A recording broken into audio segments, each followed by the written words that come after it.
What? I'm a village boy as well. Oh, from Venda, ne? I was born in 1987 as well. 7th November. 9th November. Yeah. And we both love alcohol. Yeah. Hayi andiyithandi Awuyithandi mina ngiyayithanda. Ndasela ibhotile ye-wine ngoku ya. Ya ndibeka phansi. Ngaqonda uba yo funa kuye kancinci. But you can't leave me alone. Mina ngiyithanda kakhulu yo. On the Monday night of December 11th, 2023, the multiple award-winning Afro-pop star, Zahara, who had been struggling with alcohol addiction, passed away after developing liver complications. Zahara passed away on Monday night at a hospital in Johannesburg. She was only 36, and you know what is more tragic. She was newly wedded. Born Bulilio Mkutu Kana on November 9, 1987, in a neighborhood of Eastern Cape, South Africa, Zahara always knew she was gifted. Gifted in that Zahara was a self-taught guitarist at just age 6. And you know what is more impressive? She practiced with a fake guitar she made from a gallon shaped in the form of an actual guitar with strings.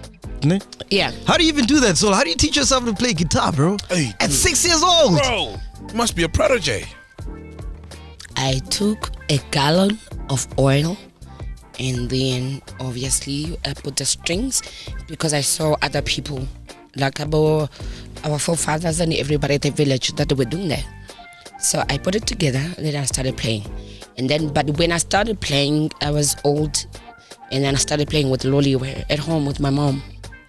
Around the same time, little Zahara joined the church choir, and by age 13, she had progressed to become the worship team leader. Then, at age 15, little Zahara's powerfully piercing voice, one that mesmerized her neighbors into assuming she was a man, started to cross hoods. She moved from just singing with the choir at church to sneaking out of home to perform at nightclubs. And even though her parents did not approve of this in fear that this new life would disrupt her education, Zahara did not back down. She combined her passion with school, for which she has a recognized university certificate in human resource to show for. But that was just the end of Zahara's school career, as she continued to strive to define herself as an artist. The early 2000s saw Zahara move across towns and cities to perform her own written songs at events and shows. And this was not easy at all, as the aspiring young artist she was, she hardly got paid. The exposure and platform event organizers were giving her were enough. Nevertheless, Zahara still did what she did best whenever the opportunity to perform availed. Because why not? She loved to sing. Zahara tirelessly worked her way up the music chain, and finally in August 2010, she signed with TS Records. Under the leadership of politician and businessman TK Nziza and entrepreneur DJ Spoo. Wow. So you were performing, and then who was there that saw you? It was TK Nziza. TK was there? Yes. He saw me, and then he came to me. A young village girl in her teens who had just signed her first major deal in the big city, Johannesburg was about to realize her dreams and change her fortunes, Zahara thought. But little did she know that the city Johannesburg is filled with heartless exploiters and greedy parasites, masqueraded in the title and position of record label bosses. A harsh lesson she should later learn. A year on from signing with TS Records, Zahara released her first studio album, Loliwear, which literally means victory, in September 2011. Perhaps her victory over doubters and all those who raised her hopes for nothing in the past. The 13-track album told stories that resonated with people's tales of love, loss, and hope.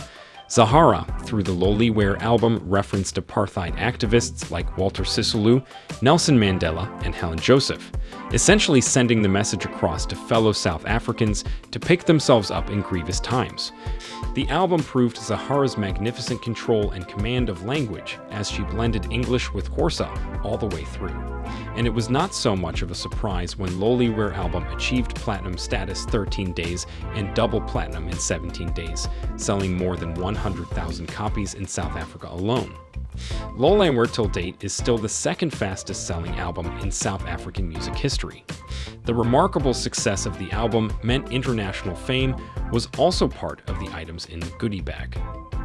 Despite her early commercial success, Zahara still remained as hungry as ever as she released 2 more albums, Fendula, 2013, and Country Girl, 2015.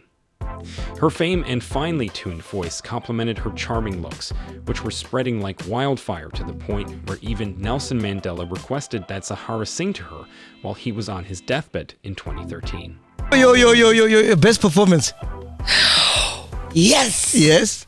My best performance is when I sang for Tata Mandela. Oh yes. And it wasn't a performance. Yes. And I couldn't even believe it when they said he asked for me. And I remember this is what he said when I not in his lounge, dude. I was in his bedroom, dude. Wow. Listen, check the video. Now see that video. I don't think he knows what's happening. This is what he said. I'm gonna try and mimic him. Okay. You are a special girl, and South Africa is blessed to have you. And wherever you go, may the stars upon you, may they shine. And I was like, okay, drop the mic, I'm done, I'm blessed. What are you gonna say? Mandela called her a special child and blessed her for more success ahead. Soon, the awards and big shows came trooping in. Fendula won Best-Selling Music Download Album, Female Artist of the Year, Metro FM Music Awards 2014, and Best-Selling Album 2014 South African Music Awards, SAMAs. Country Girl also won Best Produced Album of the Year at 2016 SAMAs. Zahara was in the big leagues now. In 2014, while at a gig downtown with a few hours left to mount the stage, Zahara received a disturbing call from home, Fumlani Village, Eastern Cape, South Africa, that her younger brother, Nana, had been shot dead. Zahara could not perform as she canceled the event to rush back home to receive the tragic news in flesh and blood. As if hearing the news in person would make her heal any sooner, it did not, as Nana's death threw her into inconsolable depression. What happened when my brother passed on? Because it was all accident, and more special, my sister could not believe. Dude, you are talking to a person now on the road. The next thing gone. So it's not about anything else that gives me power to actually carry on. It's God, family, my supporters. And this is where she found a new trusted ally in alcohol. First major test failed. But time would prove to be the best healer as Zahara picked herself up to record songs like before. Like the success that comes with promising artist careers, Zahara moved on from TS Records to a much bigger brand in Warner Music, the same label that houses international superstars like Ed Sheeran and Burna Boy. Zahara set the new partnership with Warner Music ablaze by dropping her fourth studio album, Mngodi, in October 2017. Welcome to the big leagues, Zahara. But wait, do you have any stories for us from your previous label, TS Records? Well, according to Zahara, apparently her former label, TS Records, only exploited her for their own personal gains. For a famous artist like herself who was getting booked for shows at a fee of about $8,000, Zahara was entitled to just as little as 10% of the booking fee. A share she always had to beg for before she was given. Unbelievable, right?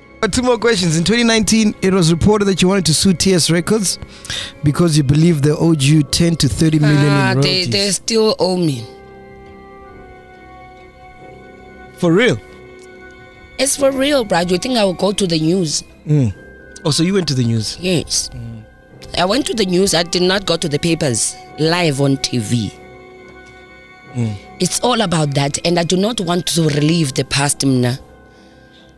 As much as, yes, they owe me so much, the problem is, if I do not have money, then I have to go to court all the time, and I have to hire a lawyer, and then I have to pay that lawyer with the money that I don't have. But at the end of the day, they know what they did. Me, I move on. That's why you see me. Rocking. Okay. I mean, Zahara's songs were making waves all over South Africa, across the continent and globally, but that was just the end of that. The success of her music never reflected in her bank accounts, and her alcoholism struggles continued to worsen as she grew expectedly inconsolable and harbored so much pain in her heart. Her family had stayed back in Eastern Cape, and she practically had no one to turn to. Zahara was not planning on quitting alcohol anytime soon, as the more she drank, the less and less she had to remember about her twisted reality. And sadly, in 2019, Zahara was for the first time hospitalized for liver cirrhosis due to excessive drinking. Want to So drink have it. you ever done drugs or like weed or anything? I will never nangiphat kaMandela. Asoze bhuti andizingeni kodwa ke if I want to drink I will drink at my time if I want to. If I don't want to I won't. Yeah. Imagine being broke and the little you get, you spend on alcohol. Zahara was living an insanely expensive life. Gets worse and worse for the lowly-wear hitmaker. While on admission at the hospital, doctors warned Zahara to quit drinking, else she was going to lose her life in no time. And the saddest part of it all was when she could not even afford to settle her medical bills after treatment. Where is all of Zahara's money? It did not take long for Zahara's family to visit her at the hospital, and upon Zahara's discharge, heeding to the doctor's advice earlier, they tried to keep a close eye on Zahara to get her not to drink so much, if not at all. But how long were they going to become Zahara's watchdog, keeping their eyes firm on her when they also had their lives to live? It was only a matter of time until Zahara eventually backslid. Once Zahara was almost back to considerably good health status and seeing the amount she now owed in medical bills, which she could not pay, Zahara was left with nothing but more pain and anger in her heart. She then publicly, for the first time ever, lashed out at her former label bosses at TS Records, TK and DJ Spoo, over non-payment of performance fees, record sales, and royalty claims for her debut studio album. Man. Yeah. Yeah. But did you get paid for these awards? Did you get the money and stuff? Did you get the money for these awards? Do they pay these awards? I've never won an award. So I don't know. There's cash prize. Yeah, did you get the cash prizes? For the summers I did, for the others I... Lisa! Give it to Lisa. No, it's okay. Oh, you sure? For the others I did not. For real? Yep. You lie. That's crazy, man. Lowly-wear, Zahara eventually depended on donations from admirers and generous fans to settle those outstanding medical bills. But it was just the bills that were settled. The pain in her heart still remained, and you know it was not going to be long before she turned back to drinking for solace. The bottles have proven to be her most dependable ally in her rocky journey.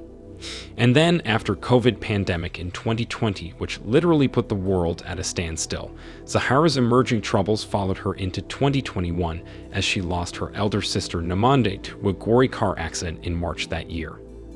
This tragic incident conditioned Zahara into a much darker place, as Namande was essentially the one keeping the eyes on Zahara's life struggles and alcoholism troubles. Now that she was no one, Zahara was going to struggle with her addiction the most. Mid-year July 2021, a depressed, mentally unhealthy Zahara poured her all into her art. She released a 12-track album, Nkavadiam, meaning endure. Most importantly, Zahara needed to make new music to make more money. She was essentially broke. Year 2023 started on a very fine note for Zahara and her faithfuls, as the Love Is in the Air singer inhaled some of this Kalmerbi, tying the knot with her lover of 2 years, Mfogzaba, in March. A new page in her promising yet mixed tale chapter at last. Everyone thought little did everyone know that the renowned singer was just savoring her last days on planet Earth. Also, part of her good year notes, Zahara launched the debut season of her reality show, Zahara, As I Rise, as an intimate look into her private life, as if the entirety of her life is not already out there.